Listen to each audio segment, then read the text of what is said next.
dañoo war a dal ci sa kaw te loolu jàpp naa ne yow benn noon nga war a am mooy ku noonoo réew mi mais lépp loo xam ne dafa jëm ci yow jàpp nañ ne war nga ko mën a jéggale bu fekkee ne comprendre nañ fii nga xamante ni foofu la réew mi toll.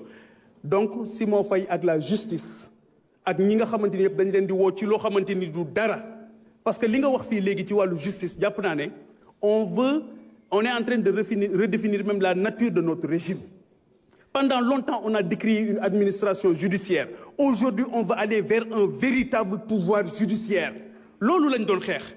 Et pour man ce pouvoir-là, dañ ko war a gën a conforter, war ko gën a liggéey bu baax. C'est pas un pouvoir des juges. Loolu tamit gars yi nga xamante ni souvent ñoom ñooy nekk complètement à côté de la plaque ñoom ñoo koy nekk di wax. Donc loolu la ñu jàpp ne dafa nekk ay problématique yoo xamante ni war nañ ci taxaw bu baax a baax daal di dimbali li nga xamante ni moom mooy encore une fois ndaw ñi dooleel leen dimbali leen parce que tey jii Sénégal on parle de déguerpissement des jeunes yi nekk ci marché yi mais c'est la première fois dans l'histoire du pays où on parle de déguerpissement te kenn déggul ñu wax recasement il faut qu'on parle de recasement bu ñuy déguerpir beneen bi mooy la problématique des marchés benn borom xam-xam day wax ne boo demee ci dëkk boo bëggee xam ni waa dëkk ba mel njëkkal ci marché bi nu marché bi mel moom la dëkk bi mel te sunu marché yëpp tey ku ci am ndomba tànk dootoo dem ci marché yi dootoo fa nduggee dootoo fa lijjanti parce que xam nga ne marché yi nekkul aux normes donc il faut qu'on travaille sur un vaste programme de réhabilitation des marchés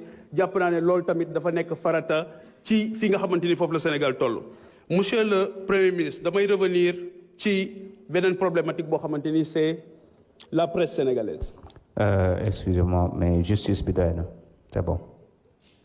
damay revenir sur la problématique de la presse. Non, honorable question la ci benn thématique bunoo xaabaabal ci thématique yu bari donc restel ci justice bi sinon mën nga dem toog.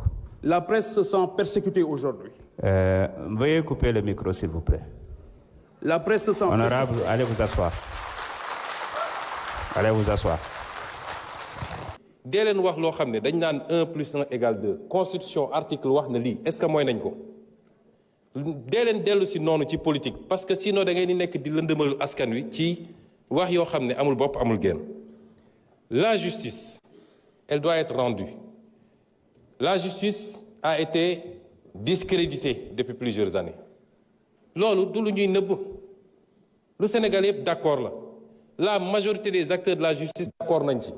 Magistrats, avocats, greffiers ñëpp d'accord nañu y a un problème kon loolu lu ñuy waxati te ñi yàq justice nitu justice loxoom mi ngi ci lenn ci nitu justice yi du ñëpp parce que gis nañ li fi xaw ak comment on a instrumentalisé des magistrats ba ñëpp ñaawlu ko loolu am na fi et cette justice là il faut l'aider à se redresser parce que erreur bi sénégalais yi warul def mooy jàpp ni dès lors qu'on a élu le président Bassirou Diomaye Faye le 24 mars mbir mi changé na déedéet y a la volonté de changer la conduite du changement et les résultats yi ñu war a am l'État c'est le même État qui est là les mêmes agents hauts fonctionnaires magistrats etc.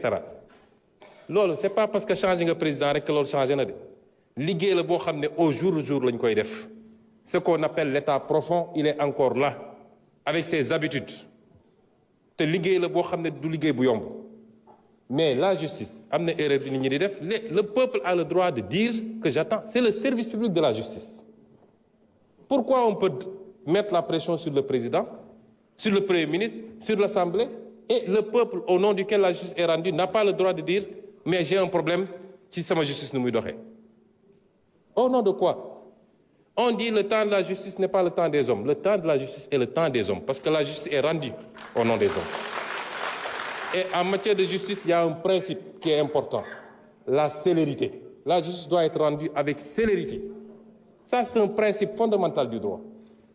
Mën nañ ci poursuivre sax des magistrats lorsque par leur négligence dossiers yi dafa nekk ba peut-être sax génn ci dugg ci délai de prescription yi. On peut poursuivre disciplinairement des magistrats tey bi ñu jóg ñëwee gars yi def inventaire laaj leen dans les trucs dans les cabinets d'instruction ñaata dossiers lañ fa fekk des milliers de dossiers qui dorment là-bas depuis longtemps. On peut trouver des justifications peut-être amuñu suffisamment d'effectifs peut-être les conditions de travail. Mais en tout état de cause, la justice doit être rendue avec célérité parce que le citoyen doit pouvoir connaître son sort rapidement et la société doit pouvoir être édifiée sur le sort du citoyen. Est-ce que yoon la ñu ne nit jàpp nañ ko pour une banalité mu def 10 ans ñu ne mi ngi instruction? Est-ce que vous voudriez être dans cette situation vous? Kon yéen opposition da ngeen di ut fu ngeen di langaamu da ngeen amatul argument nee nga que actuellement dañuy dal ci kaw nit ñi gis nga la liberté d'expression constitution moo consacré la liberté d'expression est-ce que xam nga ban article moo ko wax ci constitution bi ak lan la wax je suis sûr que xamoo ko liroo ko l'article 10 de la constitution dafa ne chacun a le droit d'exprimer et de diffuser librement ses opinions par la parole, la plume, l'image, la marche pacifique, pourvu que l'exercice de ces droits ne porte atteinte ni à l'honneur, ni à la considération d'autrui, ni à l'ordre public. Ni à l'honneur. Parce que ce qui se passe actuellement, cette opposition-là, nga xam ne ñemewuñu parce que xamante nañu ñoom ñooy dem jël ay xale yoo xam ne koo ci laaj mu ne la aw ma certificat yónni leen ci télé ne leen dem leen saaga ji pour attenter à l'honneur des gens, pour attenter à la dignité des gens, à la considération d'autrui et à l'ordre public. Et vous croyez que ça nañ ko bàyyi muy dox au nom de la liberté? Moi, je vais vous dire une chose. Ba fi mu toll nii je ne me suis jamais intéressé à ces questions. Lu xew ci réew mi ñu ne Sonko la. Je n'ai jamais fait arrêter quelqu'un. Le ministre de la Justice est là. Je n'ai jamais dégg naa même ñi ñu jàpp ci affaire dossier xaalis ak nangam ñu ne Sonko la. C'est pas moi. Damay xëy di gisandoo ci presse bi ñëpp ni jàpp nañ diw. Mais sur ces questions-là, je vous dis qu'à partir d'aujourd'hui, j'assume parce que man lu ma dugg rek ngeen xam ne dugg naa. À partir s'il vous plaît. Parce que ce pays duñ ko seetaan te gis nga ñi ngeen di sacrifier wujaaw yi ngeen di yónni ñuy dem di saaga ñoom seen cas nañ ko régler rapidement mu des nag xanaa yéen opposants yi ponkalu opposants yi nekk seen kër yor seeni milliards di joxe di fay ay loyer pour nit ñi saagal leen xanaa dañu génn ñeme léegi bis bu ñu effacer ñoo ñëpp ils prendront leur courage pour sortir et on les attend parce que nag yéen a ngi woo ci terrain bu ñu xam ñun terrain bu ñu mën ñoo leen ciy xaar. Ensuite, vous citez le cas d'un journaliste. Des journalistes qui reprennent soi-disant des articles. Est-ce que vous savez ce que la loi a dit? Vous êtes journaliste. Le responsable principal, c'est le rédacteur en chef ou le directeur de publication? C'est lui le premier responsable. Tu prends un article, tu dis, policiers ñu bëgg a génne dañ leen fii génne dama joxe benn misaal dañ leen fii génne parce que on veut aller prendre des rebelles du FDC remplacer leen ko ngeen ne loolu dañ ko bàyyi mu jàll. Merci beaucoup.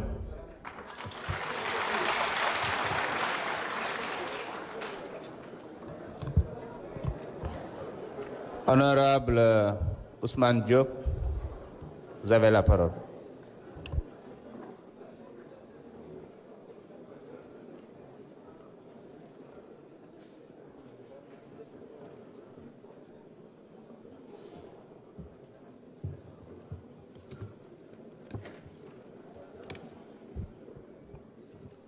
A'oudhu billahi minash shaitani rajim. Bismillahir rahmanir rahim. Monsieur le Président, Monsieur le Premier ministre et toute la délégation gouvernementale.